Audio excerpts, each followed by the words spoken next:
Arapça sözcükleri öğrenmeye devam ediyoruz. Hadese kök fiil, ek almamış bir fiil. Tehaddese ortadaki harfin şeddelenmesi ve fiilin başına bir ta harfinin gelmesi. Tehaddese yani tefeül bölümüne girmesi.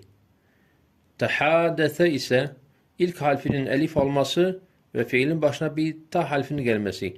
Tehadese yani tefaül bölümüne girmesi.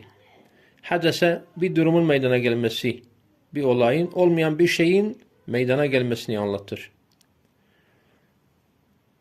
Hadese iki araba arasında bir çarpışma oldu. Hadese tasadumun çarpışma oldu. Bir olay oldu. Çarpışma olayı oldu. Tasadumun bir çarpışma oldu. Beyne seyyarateyn iki araba arasında. Beyne seyyarateyn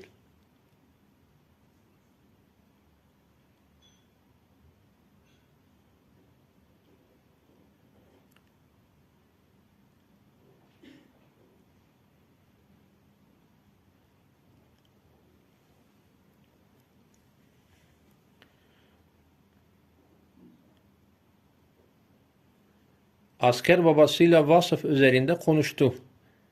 Tehaddese konuştu. Tehaddese el cündiyyu asker konuştu. El cündiyyu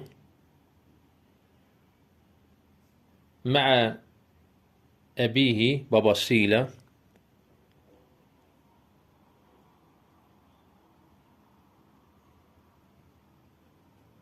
ebihi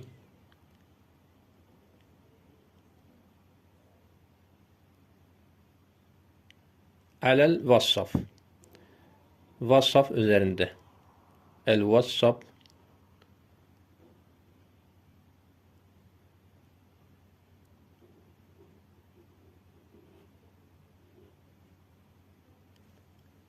öğretmenler okulun avlusunda sohbet ettiler.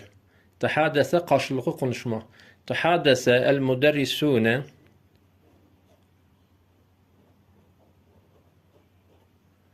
fi finai el medreseti